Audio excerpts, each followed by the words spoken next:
Children's, find the probability of having at least one girl at most one boy in a family of 3 children's.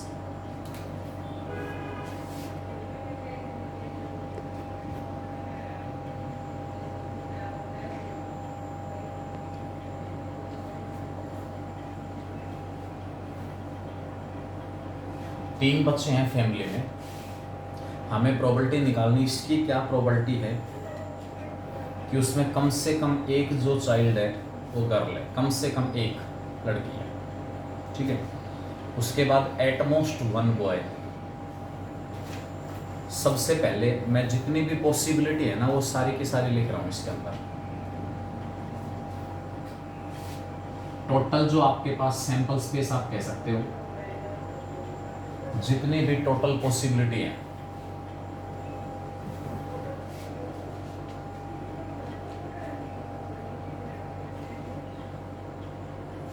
B1 B2 B3,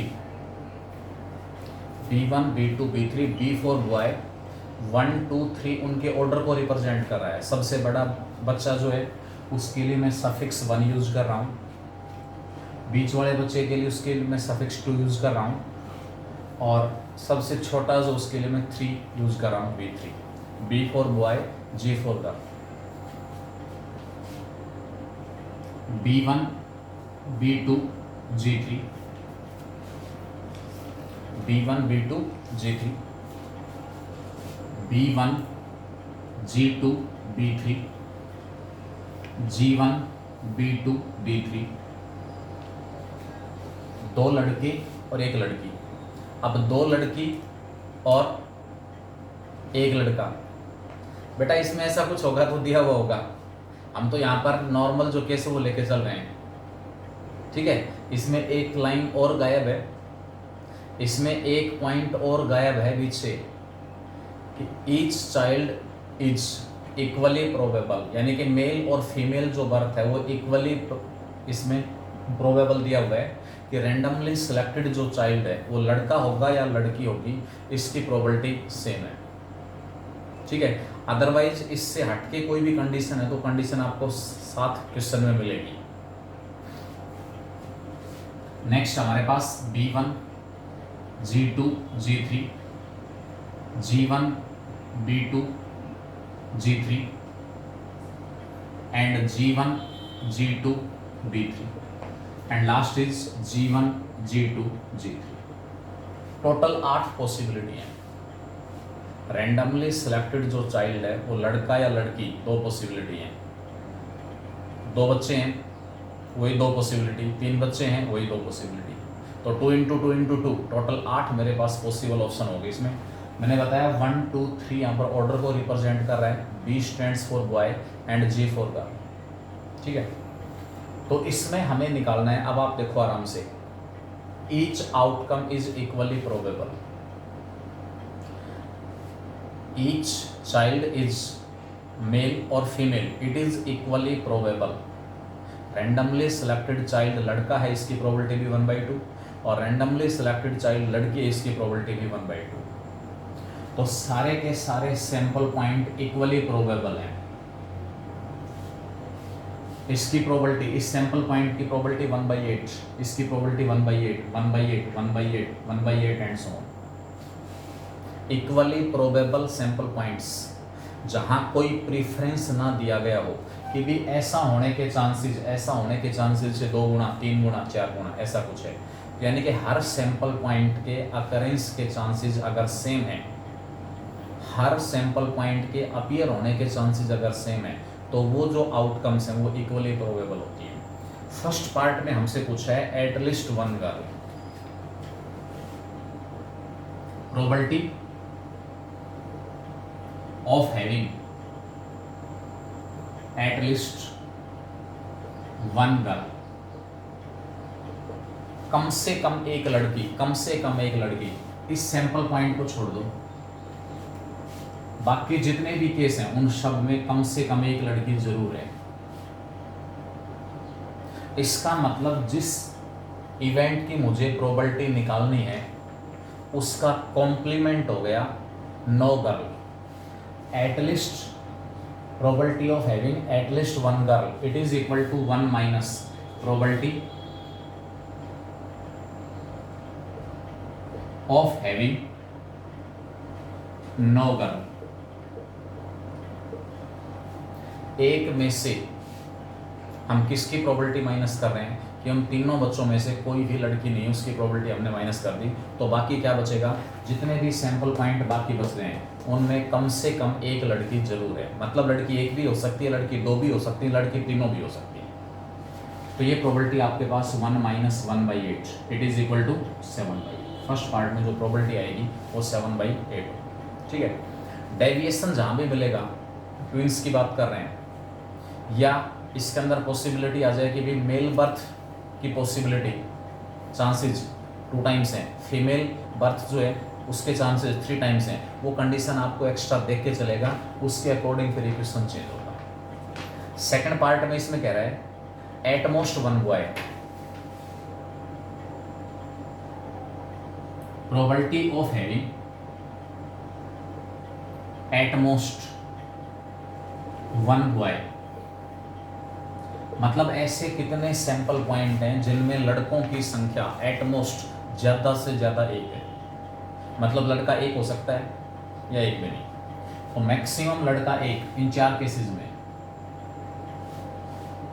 ज्यादा से ज्यादा एक लड़का, यहाँ एक लड़का है, यहाँ एक लड़का है, यहाँ एक लड़का है, यहाँ एक भी लड़का नहीं है। मैक्सिमम एटमोस्ट का मतलब मैक्सिमम एक लड़का हो सकता है, उससे नीचे कितने भी हैं, तो नीचे केस एक बनता है कि एक भी लड़का नहीं है। तो ये प्रोबेबिलिटी हमारे पास कितनी आ जाएगी, 4/8, इट इज इक्वल टू 1/8। ठीक है, 7/8 आपके पास फर्स्ट पार्ट की प्रोबेबिलिटी, सेकंड पार्ट की प्रोबेबिलिटी क्या होगी, 1/8। नेक्स्ट क्वेश्चन, इसमें एलिमेंट की बुक का क्वेश्चन दिया हुआ है, 2 customers are visiting a particular shop. 2 customer हैं, are visiting a particular shop in the same week.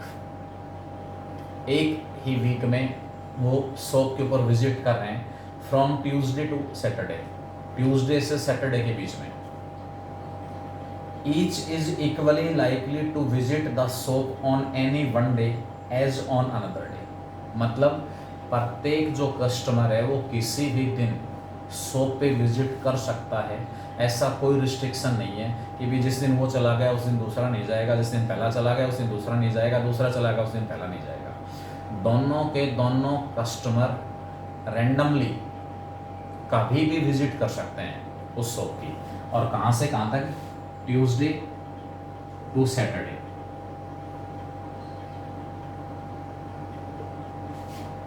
जो फर्स्ट कस्टमर है वो टोटल कितने तरीके से शॉप की विजिट कर सकते हैं। First customer can visit the shop in how many ways, 5 ways. वो ट्यूसडे को चला गया, वेडनेसडे को चला गया, थर्सडे को जा सकता है, फ्राइडे को जा सकता है, सैटरडे को जा सकता है। मंडे और संडे ऑफ हैं, यानी कि मंडे और सैटरडे इसने ऑप्शन में नहीं दे रखा है, ट्यूसडे टू सैटरडे स्पष्ट लिखा हुआ है क्वेश्चन में। सेकंड जो कस्टमर है वो भी कितने तरीके से विजिट कर सकता है, 5 तरीके से ही। Total number of ways exhaustive case 25। Exhaustive cases हमारे पास आ गया कि ये दोनों कस्टमर बगैर किसी रिस्ट्रिक्शन के कुल कितने तरीके से विजिट कर सकते हैं, ये हमारे पास आ गया 25 पेज। ये आपके पास एग्जॉस्टिव केस आ गई। अब केस इसमें है find the probability that both will visit the shop on consecutive day. देखो यहाँ थोड़ा सा कंफ्यूजन आ रहा है, ऐसे 1-2 क्वेश्चन और भी दिए हुए हैं इसी कॉन्सेप्ट से रिलेटेड। प्रोबेबिलिटी निकालनी है, both will visit the shop on consecutive day. Probability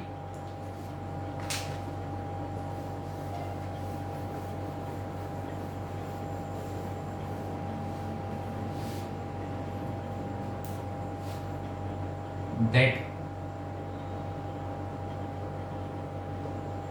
both will visit the shop on consecutive days। अब ये ऑप्शन देखने हैं आपको, consecutive days।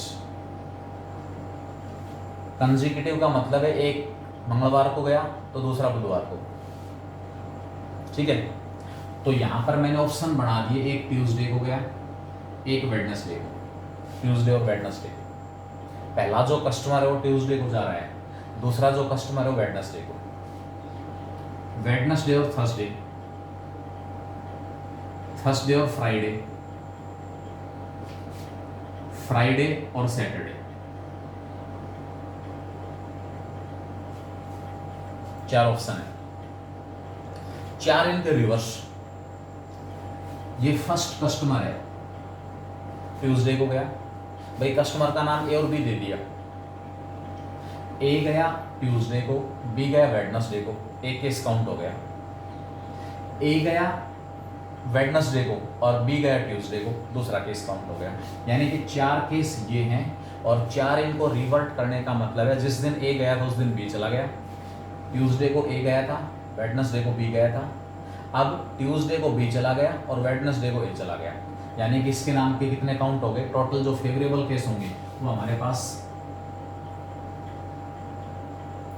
Favourable cases equal to 8 हो गए, 2 इंटू 4 8। रिक्वायर्ड जो प्रोबेबिलिटी आएगी, प्रोबेबिलिटी हमारे पास क्या आ जाएगी 8/25।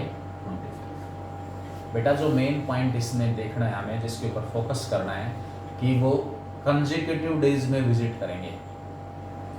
एक मंगलवार को जा रहा है, दूसरा बुधवार को, एक केस, लेकिन आपस में इंटरचेंज हो सकते हैं। जो मंगलवार को गया था बुधवार को चला गया, जो बुधवार को गया था मंगलवार को चला गया। कस्टमर अलग अलग हैं तो उनके शॉप में विजिट करने के तरीके भी डिफरेंट हो गए। यही क्वेश्चन पूछ सकता था, find the probability that they will visit the shop on different days. Different conjugative वाला रिस्ट्रिक्शन हटा दिया, डिफरेंट डेज। सपोज ए ने विजिट की किसी एक दिन, तो ए जो है उस शॉप की विजिट किसी भी एक दिन कर सकता है 5 तरीके से। जिस दिन ए गया था उस दिन बी नहीं जाएगा, बस जिस दिन ए गया था उस दिन को ड्रॉप कर दो, उस दिन बी विजिट नहीं करेगा।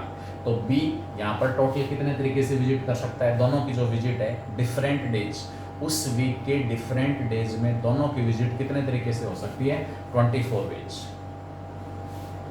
20 वेज। और एग्जॉस्टिव केस हमारे पास 25 थी, तो रिक्वायर्ड प्रोबेबिलिटी यहाँ पर 20/25 4/5। अब इसमें जरा क्रॉस सोच के देखें कि भी दोनों डिफरेंट डेज में विजिट कर रहे हैं, तो फेवरेबल केस 20 बन गए, एग्जॉस्टिव केस 25 हैं, तो 5 केस कौन से रह गए, 5 केस कौन से रह गए, दोनों मंगलवार को गए, दोनों बुधवार को गए, दोनों बृहस्पतिवार को, दोनों शुक्रवार और दोनों शनिवार। ये 5 केस जो हैं वो इसमें शामिल नहीं है 20 में। नेक्स्ट क्वेश्चन है, in a box containing 100 bulbs, box में 100 बल्ब दी हुई हैं, 10 आर डिफेक्टिव, 10 आर डिफेक्टिव। इसमें से what is the probability that out of a sample of 5 bulb none is defective.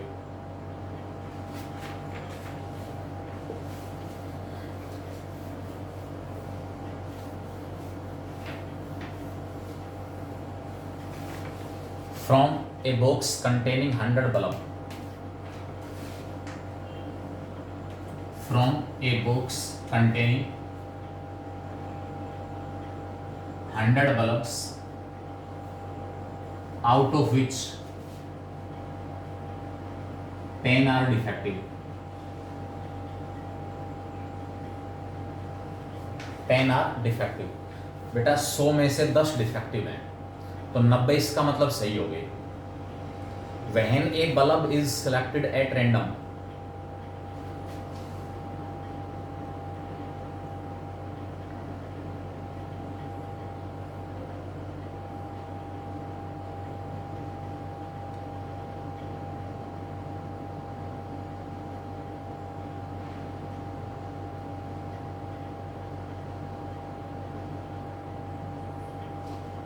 देखो 100 बल्ब में से रैंडमली एक बल्ब हम सिलेक्ट करेंगे, 100 बल्ब में से रैंडमली एक बल्ब सिलेक्ट करेंगे, तो उसके डिफेक्टिव होने के चांसेस क्या हैं। बेटा ये जो कॉन्सेप्ट है ना इस क्वेश्चन में, एक्चुअल में ये डिस्ट्रीब्यूशन का क्वेश्चन है, बाइनोमियल डिस्ट्रीब्यूशन। अब ये कह रहा है कि 5 जो बल्ब का सैंपल यहाँ से कलेक्ट किया गया है, 5 बल्ब का, when a bulb is selected at random, let A be the event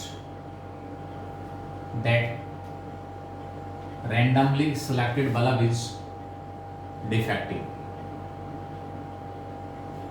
तो A की जो प्रोबेबिलिटी हमारे पास है वो 10/100 आ गई, 1/10 आ गई। रैंडमली सिलेक्ट किया हुआ जो बल्ब है वो डिफेक्टिव नहीं होगा, नॉन डिफेक्टिव होगा, इसकी प्रोबेबिलिटी 9/10 आ जाएगी। सैंपल में बल्ब कितने सिलेक्ट करने हैं? 5। तो हमें प्रोबेबिलिटी निकालनी है out of a sample of 5 bulb none is defective, एक भी डिफेक्टिव नहीं है। पहला भी नॉन डिफेक्टिव, दूसरा भी नॉन डिफेक्टिव, तीसरा भी नॉन डिफेक्टिव, चौथा भी नॉन डिफेक्टिव और पांचवा भी non defective.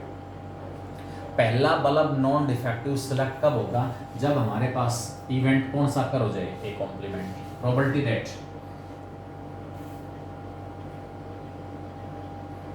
That out of a sample of 5 bulb none is defective, it is equal to पहला भी नॉन डिफेक्टिव, दूसरा भी नॉन डिफेक्टिव, तीसरा भी नॉन डिफेक्टिव, चौथा और पांचवा।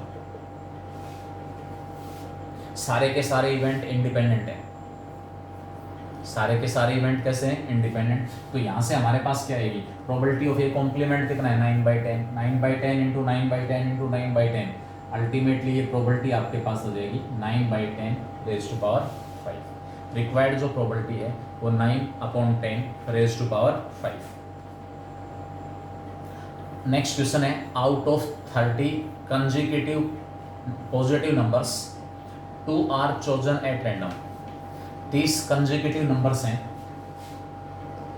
जब 2 हमें उसमें से सिलेक्ट करने हैं, चूज करने हैं, तो एग्जॉस्टिव जो केस है वो 30C2 होगी। एग्जॉस्टिव केस हमारे पास कितने आ गए? 30C2। उसके बाद ये कह रहे हैं probability that their sum is odd. Total हमारे पास 30 कंसेक्यूटिव पॉजिटिव नंबर्स दिए हुए हैं। 30 consecutive positive numbers 2 are chosen at random. 30 positive number है, उसमें से 2 नंबर हमें चूज करने हैं। कितने तरीके से चूज कर सकता हूँ? 30C2। हमें प्रोबेबिलिटी निकालनी है कि their sum is odd. A be the event that their sum is odd। कोई भी 30 कंसेक्यूटिव इंटीजर कह रहा है, 30 कंसेक्यूटिव हमारे पास पॉजिटिव इंटीजर्स कह रहा है, उसमें से आधे इवन मिलेंगे, आधे ओड। मैं क्या कॉन्सेप्ट यहाँ यूज करने जा रहा हूँ? हमें प्रोबेबिलिटी निकालनी है कि उनका जो सम है वो ओड है। अब सम ओड कैसे आ सकता है? सम ओड कैसे आ सकता है और सम इवन कैसे आ सकता है? इसमें तो ओड का पूछा है क्वेश्चन आपसे, मैं इवन का भी साथ के साथ निकाल रहा हूँ। 2 आपके पास पॉजिटिव इंटीजर्स हैं, उनका सम ओड कब आएगा? जब उन दोनों में से एक इवन और एक ओड हो। अगर दोनों इवन है तो भी सम हमारे पास इवन आएगा, दोनों ओड हैं तो भी सम इवन आएगा। तो यहाँ पर आपके पास जो फेवरेबल केसेज आएंगे, favourable cases of A, it is equal to 15C1 into 15C1।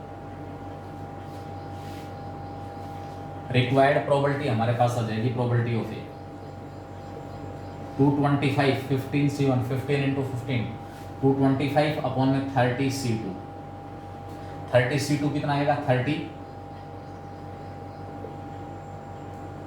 Into 29 upon 2 से यहाँ 15 आ गया, 15 से 15 कैंसिल, तो रिक्वायर्ड जो प्रोबेबिलिटी आपके पास है वो 15/29 आ जाएगी। जो कॉन्सेप्ट, ये तो आया केस आपके पास कि उनका सम हमारे पास कैसा है? Sum is odd.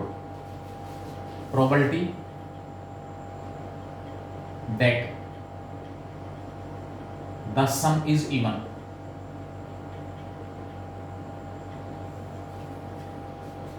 Some even कैसे आ सकता है? या तो दोनों इवन नंबर सेलेक्ट हो जाएं या दोनों ओड नंबर सेलेक्ट हो जाएं। In that case it will be 15C2 plus 15C2 upon में 30C2। मेन जो पॉइंट है, अगर आप देखेंगे तो यहाँ प्लस क्यों आया, ये बात आपके दिमाग में आनी चाहिए कि भाई यहाँ ये प्लस क्यों आ रहा है। यहाँ तो 15C1 इंटू 15C1 के बीच में प्रोडक्ट था, यहाँ प्लस क्यों आ रहा है। यहाँ प्रोडक्ट इसलिए आ रहा है क्योंकि मुझे दो नंबर सिलेक्ट करने हैं। जब तक दो नंबर सिलेक्ट नहीं हो रहे, 15C1 का मतलब है नंबर 1 सिलेक्ट हुआ है 15 में से, जब तक दो नंबर सिलेक्ट नहीं हो रहे, जब तक दो नंबर सिलेक्ट नहीं हो रहे तब तक बीच में प्रोडक्ट रहेगा।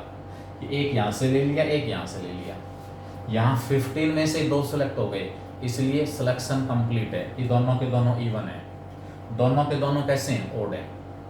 15C1 प्लस में 15C, तो ये आपके पास क्या आ जाएगा, दोनों इवन या दोनों ओड। ओड का केस मेरे पास अलग आ गया, दोनों इवन है उस केस में आपके पास 15C1 plus 15C2 plus 15C2 की वैल्यू क्या आएगी, 15C1 15C2, ये 15 इंटू 14/2, इसका ट्वाइस हो जाएगा। और नीचे बेटा 15C2 की वैल्यू 15 इंटू 14 अपॉन में फैक्टोरियल 2, ये भी 15C2, ये भी 15C2 अपॉन में नीचे क्या आ रहा है 30 इंटू 29 अपॉन में 2, कितना आ गया 2 से 2 कैंसिल, 15 इंटू 2 से 30 कैंसिल, 14/29, दोनों का सम बना रहा है, दोनों का सम बना रहा है, यानी कि दोनों इवेंट एक दूसरे के कॉम्प्लीमेंट्री इवेंट हैं। 30 कंसेक्यूटिव पॉजिटिव नंबर्स हैं, उसमें से दो सिलेक्ट आपको करने हैं, पॉसिबिलिटी दो ही हैं, या तो उनका सम इवन मिलेगा या सम ओड। तो सम ओड मिल रहा है, उसकी प्रोबेबिलिटी 15/20 आ रही है, 29 आ रही है, तो उनका सम इवन मिलेगा, इसकी प्रोबेबिलिटी 14/29 आ जाएगी, क्योंकि थर्ड कोई पॉसिबिलिटी है ही नहीं। एक और क्वेश्चन लगभग इसी कॉन्सेप्ट से रिलेटेड, एक इसमें क्वेश्चन दिया हुआ है, in shuffling a pack of 52 cards, in shuffling a pack of 52 cards 4 are accidentally dropped. Pack को रीसफल करते समय 4 एक्सीडेंटली नीचे गिर गए, तो हमें प्रोबेबिलिटी निकालनी है that the missing cards dropped card should be one from each shoot, should be one from each shoot. और इसी क्वेश्चन में लैंग्वेज में चेंज कर देता हूं, dropped card should be of the same shoot, all the 4 cards will be of same shoot. एक case में पूछ रहा है कि जो 4 कार्ड गिरे हैं उसमें से प्रत्येक शूट का एक कार्ड हो, और दूसरी तरफ ये कह रहा है कि जो 4 कार्ड गिरे हैं एक्सीडेंटली वो चारों कार्ड एक ही शूट के, एक ही suit, same shoot.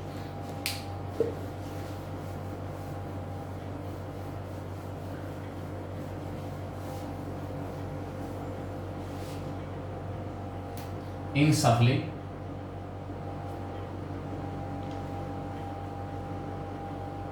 a pack of 52 cards when 4 are accidentally dropped.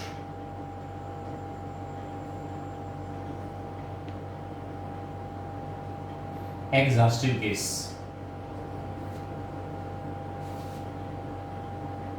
It is equal to 52C4. Let A be the event. A be the event that. Sir, exhaustive cases क्या है? 52C4, 4 card गिरने का मतलब है निकाल रहे हैं एक साथ। 4 आर ड्रॉप्ड यानी कि इकट्ठे गिर गए, 1 by 1 विद और विदाउट का कोई जिक्र नहीं किया हुआ क्वेश्चन में। तो 4 गिरने का मतलब है सफल करते समय 4 गिर गए, एक साथ गिर गए चारों, ठीक है। तो वहां आपके पास एग्जॉस्टिव केस यानी कि 52 में से 4 कार्ड आपने निकाल के बाहर रख दिए। तो 52 में से 4 कार्ड कितने तरीके से निकाल सकते हैं, 52C4 ways. A be the event that dropped card are one from each suit. Favourable cases of A 13C1 into 13C1 into 13C1 into 13C1. Product क्यों आ रहा है? वन फ्रॉम ईच शूट का मतलब है प्रत्येक शूट के 13 card होते हैं. एक कार्ड तो स्पेड का, एक कार्ड क्लब, एक कार्ड हार्ट और एक कार्ड डायमंड. जब तक 4 कार्ड पूरे नहीं हो रहे तब तक बीच में प्रोडक्ट का साइन आया हुआ है. Required probability of A 13C1 13 हो गया, उसकी पावर 4 अपॉन में 52C4 प्रोबेबिलिटी आ गई. कैलकुलेशन कर लेना इसके अंदर जो भी आएगी. अगर दूसरी तरफ ये कहता है all the 4 cards probability that all the 4 cards are of same suit, in that case favorable case 13C4 plus 13C4 plus 13C4 और plus 13C4. अब यहाँ बीच में प्लस क्यों आ रहा है? इस कॉन्सेप्ट को समझें कि कहाँ प्लस आएगा और कहाँ प्रोडक्ट आएगा. 13C4 का मतलब वो चारों कार्ड स्पेड हो सकते हैं. चारों अगर स्पेड हैं तो एक ही शूट के हैं. 4 स्पेड कार्ड कितने तरीके से निकाल सकता हूँ? 13C4. चारों क्लब हो सकते हैं 13C4, चारों हर्ट हो सकते हैं, चारों डायमंड हो सकते हैं. प्लस क्यों आया? अगर इनके बीच में आप प्रोडक्ट ले लेते हो इसका मतलब टोटल 16 कार्ड सिलेक्ट हो गए, 16 कार्ड सिलेक्ट हो गए. लेकिन कार्ड सिलेक्ट 4 ही करने हैं, निकाल के बाहर 4 ही रखे हैं. तो उस केस में जो प्रोबेबिलिटी आएगी वो इसके अपॉन में क्या आ जाएगा? 52C4. यानी कि इस अकेले का 4 टाइम्स हो जाएगा. 13C4 अकेले का कितने टाइम्स? 4 टाइम्स. और ये हमारे पास रिक्वायर्ड प्रोबेबिलिटी. तो दोनों क्वेश्चंस में डिफरेंस है. एक तरफ कह रहा था कि चारों कार्ड सेम शूट के हों, दूसरी तरफ ये कह रहा है कि प्रत्येक शूट का एक एक कार्ड हो. एक हार्ट, एक स्पेड, एक क्लब और एक डायमंड. अब हार्ट के मान लो 13 कार्ड है, उनमें से कोई एक निकालना है बाहर. 13C1 तरीके से निकाल सकता हूँ. स्पेड के 13 उसमें से एक निकालना है, 13C1 तरीके से निकाल सकता हूँ. हार्ट और डायमंड का भी टोटल 13 ही है, उसमें से भी एक एक कार्ड 13C1 में से निकाल सकता हूँ. जब तक 4 कार्ड कंप्लीट नहीं हो रहे तब तक बीच में प्रोडक्ट रहेगा. और जैसे ही 4 पूरे हुए तो आपके पास बीच में प्लस. चारों हार्ट, चारों स्पेड, चारों क्लब, चारों डायमंड, उनके बीच में प्लस साइन. नेक्स्ट क्वेश्चन है A speaks truth in 75% cases and B speaks truth in 75% cases and A speaks truth in 80% cases. एक 80% केसेस में सच बोल रहा है और दूसरा 75% केसेस में सच बोल रहा है. Find the probability that they contradicts each other in A statement. ये स्पीक्स ट्रूथ का मतलब क्या है? मान लो कोई भी स्टेटमेंट है, उस स्टेटमेंट के बारे में ए ने अपनी राय जाहिर कर दी, ए का विचार. तो ए का जो विचार है, ए का जो ओपिनियन है वो 75% केसेस में सही होता है. इसी प्रकार जो बी का ओपिनियन 80% बेटा कोई बात नहीं, एक 80 है एक 70 है, ठीक है, देख लेना इसके अंदर. मतलब मेन कॉन्सेप्ट आपके पास, इससे कोई फर्क नहीं पड़ेगा क्वेश्चन के ऊपर. अगर बी हमारे पास, इसमें लिखने वाले ने पता नहीं हो सकता ए और बी आपस में इंटरचेंज कर दी हो, तो इसमें शुरू में बी लिखा हुआ है. B speaks truth in 75% cases and A speaks truth in 80% cases. ठीक है, तो अगर ए और बी इंटरचेंज भी हो गए तो इससे कोई फर्क नहीं पड़ेगा. आप मेन इसके अंदर जो कॉन्सेप्ट उसको समझें कि they contradict each other in stating the same fact. का मतलब क्या है कि उनका जो अपना विचार है, दोनों का ओपिनियन है, वो एक दूसरे को कॉन्ट्राडिक्ट कर रहे हैं. कॉन्ट्राडिक्ट करने का मतलब है कि एक स्टेटमेंट के बारे में दोनों की राय ली जा रही है. पहला तो ये कह रहा है सही है, दूसरा कह रहा है गलत है. ए तो कह रहा है सही है, बी कह रहा है सही नहीं है, गलत है. बी कह रहा है सही है, ए कह रहा है गलत है। ठीक है, दूसरी तरफ यही क्वेश्चन, दे कॉन्ट्राडिक्ट की बजाय यहां पर क्वेश्चन आ जाएगा दे फेवर ईच अदर। वो दोनों एक दूसरे का फेवर कर रहे हैं, मतलब या तो दोनों ये कह रहे हैं कि वो सही है, या दोनों वो कह रहे हैं कि वो गलत है। जब एक स्टेटमेंट के बारे में दोनों का विचार पूछा जा रहा है तो कंट्राडिक्ट के केस में तो एक ये कहेगा कि वो सही है, दूसरा कहेगा वो गलत है। ठीक है, जो सही कह रहा था वो गलत कह रहा है और जो गलत था वो सही हो गया। कॉन्ट्रेरी, अंतर विरोध आ रहा है आपस में, एक उस स्टेटमेंट को सही बता रहा है, दूसरा उसको गलत बता रहा है, उनकी राय मैच नहीं हो रही, विपरीत है, उलट है। और फेवर करने का मतलब दोनों कह रहे हैं हाँ भाई ये बात सही है, या दोनों एक साथ कह रहे हैं कि वो गलत है। ठीक है, तो क्या होगा इसके अंदर,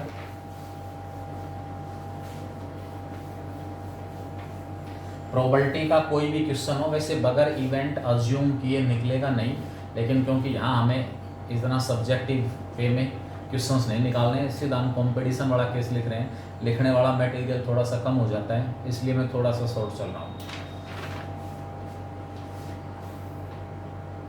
as B speaks truth in 75% cases and A in 80% cases. X and Y be the events that A and B speaks truth. भाई ए अगर सच बोल रहा है, सच बोलने का मतलब है उस पर्टिकुलर स्टेटमेंट के बारे में ये कह रहा है कि वो सही है। Probability of X, A speaks truth in 80% cases, 80/100। Probability of Y 75/100। A ये कह रहा है उस पर्टिकुलर स्टेटमेंट के बारे में कि वो सही नहीं है, 20/100। y complement 25/100। अब आप इसमें आगे लिखोगे they will contradict each other in stating the same fact. They can contradict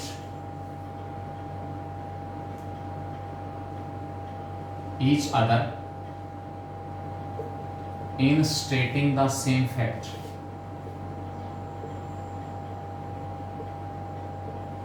in the following way। कैसे?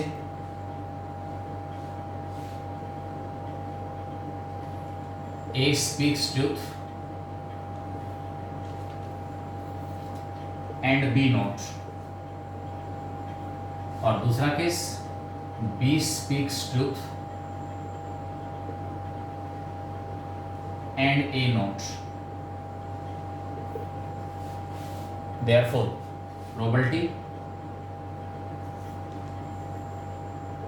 that they will contradict each other, they will contradict each other, वो दोनों एक दूसरे को कंट्राडिक्ट करेंगे। अब आप मेरे को बताओ ये सिचुएशन अपीयर होने के लिए इन चारों इवेंट्स में से किस किस का साइमल्टेनियस अकरेंस जरूरी है? ए तो कह रहा है वो सही है, ए तो कह रहा है सही और बी कह रहा है सही नहीं है। इसका मतलब x के साथ y का कॉम्प्लीमेंट, x के साथ y का कॉम्प्लीमेंट, और दूसरी सिचुएशन या x कॉम्प्लीमेंट के साथ y। तो प्रोबेबिलिटी आपके पास होगी probability of x y complement और x कॉम्प्लीमेंट y। मैंने बताया था जहां कहीं और आ जाएगा वहां बीच में प्लस साइन आएगा प्रोबेबिलिटी में। x into Y complement plus x complement into Y, probability निकालो। उनका आपस में कोई रिलेशन नहीं है, यानी कि ए सच बोल रहा है, बी सच बोल रहा है, ये इवेंट इंडिपेंडेंट है, तो ये भी इंडिपेंडेंट होंगे। और इंडिपेंडेंट के केस में कल मैंने आपको रिजल्ट बताया था कि उनके साइमल्टेनियस अकरेंस की प्रोबेबिलिटी, अगर इवेंट इंडिपेंडेंट हैं तो दो इवेंट्स के साइमल्टेनियस अकरेंस की प्रोबेबिलिटी उनकी अलग अलग प्रोबेबिलिटी का प्रोडक्ट होगा। अगर इवेंट्स इंडिपेंडेंट हैं तो साइमल्टेनियस अकरेंस मैंने बताया था इंटरसेक्शन,